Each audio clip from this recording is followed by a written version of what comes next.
What you are about to watch is one part of a series recorded by well-respected psychic medium Anthony Grzelka, Australia's Ghost Whisperer. The opinions and views expressed throughout this series are based on Anthony's own personal beliefs. The basis of these beliefs has been developed through the 12,000 plus connections he has made with the spirit world.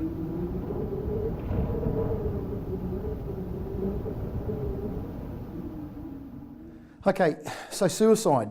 You know, it's a really interesting subject, and it's one that I'm a little bit of an authority on, simply because, you know, for the first few years of working as a medium, I probably did mostly suicides. I mean, probably 2 or 3 of my readings every week would be suicides. And I can see how big a problem suicide is, particularly youth suicide. So I started looking into it, starting trying to understand suicide a little bit more, and really getting an understanding of what happens when you die from suicide, because traditionally we have an understanding through religion what happens with suicide. Now I can't speak morally about what happens. I mean, whether it's right or it's wrong. People have their own understanding of suicide. But what I can tell you from a spiritual aspect, suicide is never the right thing to do. But when people have this aspect of when you die, you get punished. You don't get punished. If you die from suicide, there is a consequence. You have to understand what your future would have held for you here. And indeed, quite often you're actually shown your future. You're actually shown it, and you see your marriage, you see your children, you see the possibilities in your life that could have been there. So, you know, it's never the answer. Suicide's never the answer. Spiritually, certainly it isn't. But it's more of a carrot and stick approach. So for instance, I'll give you an example. If you were a mother and you had a child, a 3-year-old child, and you said to that child, look, I'm going to teach you how to tie your shoelace, and, you know, 2 weeks goes past and your child still doesn't learn how to tie their shoelace, and they keep trying to tie it, and eventually they come to you and they're all frustrated and annoyed because they can't tie their shoelace. I mean, you don't take that child and give it a good hiding or a beating, do you? I mean, you don't. What you do is you take that child and you say, okay, let's try it again. And again, and again, until that day comes where that child goes, I finally did it, I finally tied my shoelace. And it's a little bit like that with a life here. You come here, you may not be successful in one lifetime. It might take many lifetimes before you understand what it is that you were trying to achieve here.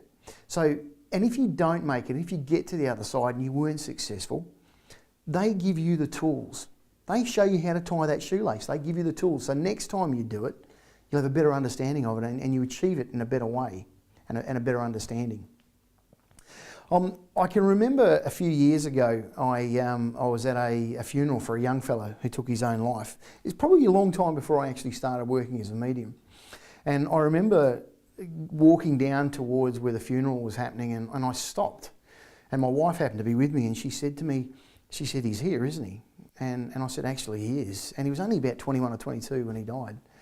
And I explained to her that what I could see was, I could see this young guy standing there next to the grave around all these people, all his grieving family.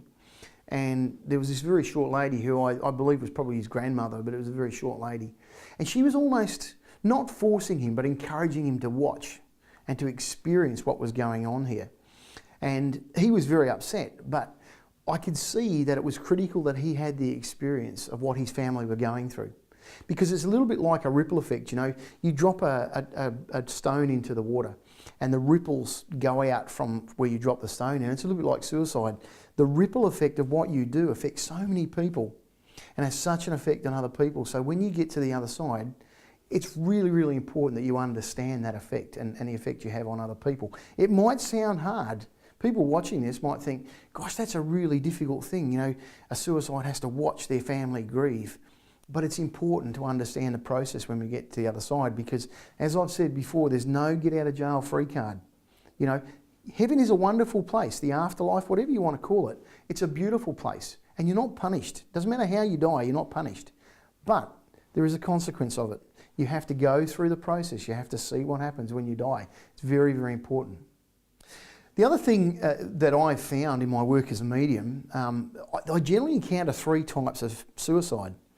The first suicide, which is really probably the most common sort of suicide that I come across, and it's that person that sort of takes their own life thinking that, you know, in that moment when they take their own life, they think, I'm going to wake up and things are going to be different. They do not realise that the consequence of taking their own life is that they die, that there's no coming back from this. Now, I would say 60% of the suicides I come across are like that. And they get to the other side and immediately they realise they've done something terribly wrong and it wasn't the answer. But there's no coming back from it. The second type of suicide is generally the type of suicide that unfortunately, and this is sometimes affects people who are perhaps going through depression or anxiety, or they might have bipolar or something like that while they're living here in this physical world, is where they are born and through their whole life, suicide seems to be the option for them. And they might try 3 or 4 times before they're successful in doing it. They're the saddest type of suicide for me, but they're successful and they cross over to the other side because of suicide. And I think the third type of suicide that I come across is probably the most disturbing for me as a person, because it's the suicide that says, see, I told you I'd do it. And they cut their nose off to spite their face. They do it out of, to get back to somebody or to prove a point. And it's the most disturbing type of suicide. Fortunately, it's the least one that I encounter. It's the least prevalent suicide. People often ask me too about suicide. They often ask me about the difference between euthanasia and suicide. Is there a difference? Now, I have to stress once again, people watching this, that what I don't want to do is put my moral aspect on what happens when you die from suicide or euthanasia. That's something that we have to deal with individually as our own self, okay? I can only deal with the spiritual aspects of suicide versus euthanasia. Now, simply because we're here to learn lessons and we're here with a contract when we come into this life, if you die from suicide, there's a lot of contracts that you don't fulfill here. There's a lot of connections you don't make in this lifetime. You know, contracts are organised way before we take our first breath here. And if you don't fulfil those contracts, those souls that come here to have an experience with you in this lifetime, they miss out. So the real spiritual consequence of suicide is the fact that we don't fulfil our contracts here. Not just for ourselves, but for other people, other connections that we have here. Whereas euthanasia, if you take a 70-year-old man that's got dementia or is being diagnosed with Alzheimer's or something horrible like that, and they decide that they don't want to put their family through that, they don't want to go through that process, they've fulfilled most of their contracts in this lifetime. I mean, there is an argument that part of their contract is the whole death process, and I would agree with that, but they can experience that later. You know, it's not important that they have that experience straight away. So if they choose to take their own life because they don't want to have their family going through the problems of Alzheimer's or dementia and these types of things, the spiritual consequence is nowhere near the same as it is if you take your own life from suicide. So there is a distinct difference between euthanasia and suicide.